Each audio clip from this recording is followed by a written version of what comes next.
Tunasema asante sana kwa kuendelea kuwa nasi katika matangazo haya ya jioni, na moja kwa moja tuanze na safu yetu ya uchambuzi. Moscow na Kyiv zimeendelea kushambuliana kwa makombora na droni, wakati mjumbe wa Marekani akikutana hivi leo na Rais wa Urusi Vladimir Putin kuzungumza namna ya kuvimaliza vita hivyo. Zaidi ni katika ripoti ya mwenzangu Silas Juma.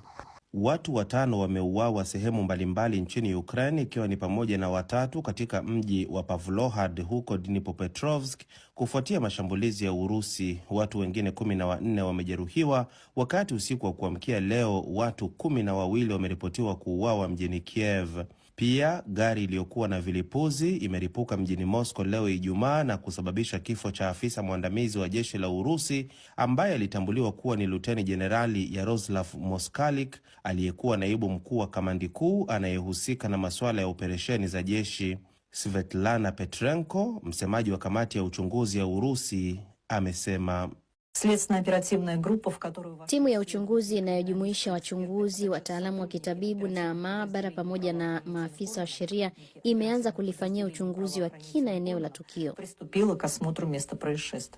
Serikali ya Ukraine haijazungumzia chochote kuhusu shambulio hilo ambalo linashabihiana mno na mfumo wa mauaji iliyoyafanya dhidi ya maafisa wa kijeshi wa Urusi katika kipindi cha miaka 3 iliyopita. Hayo yakijiri, juhudi za kuumaliza mzozo huo zinaendelea. Mjumbe wa Marekani Steve Witkoff amewasili leo hii mjini Moscow na kukutana kwa mazungumzo na rais wa Urusi Vladimir Putin na kujadili namna ya kuumaliza mzozo huo. Hata hivyo, waziri wa mambo ya nje wa Urusi Sergei Lavrov amesema bado kuna vipengele kadhaa vya makubaliano na Marekani kuhusu kumaliza vita nchini Ukraine ambavyo bado vinahitaji kurekebishwa, huku akiamini kuwa mchakato huo upo kwenye mwelekeo sahihi. Wakati huo huo, meya wa jiji la Kiev Vitali Klitschko amesema Rais Volodymyr Zelensky huenda akatakiwa kukubali suluhisho la kufikia amani ambalo litamlazimu kukubali kuyaachia maeneo yaliyonyakuliwa na Urusi, licha ya kuwa watu wa Ukraine kamwe hawatokubali ardhi yao kukaliwa na Urusi.